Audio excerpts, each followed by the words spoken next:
Welcome to law learner. ఈ వీడియోలో మనం పోలీసులు ఇష్టం వచ్చినట్లు అరెస్ట్ చేయవచ్చా లేదా అనేది ఈ వీడియోలో మనం చూసుకుందాం. ప్రతి అరెస్ట్లోనూ పోలీసులు తప్పనిసరిగా పాటించవలసిన నియమాలు ఉన్నాయి.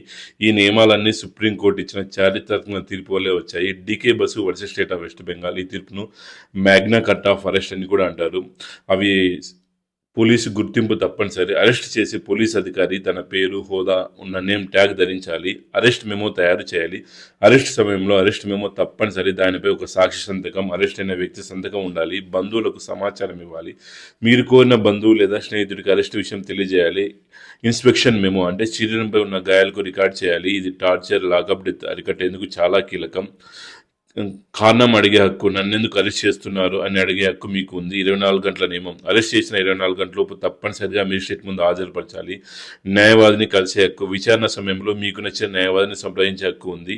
ఈ వీడియో మీకు ఇన్ఫర్మేటివ్గా అనిపిస్తే please subscribe my channel. Thank you for watching video. జై హింద్.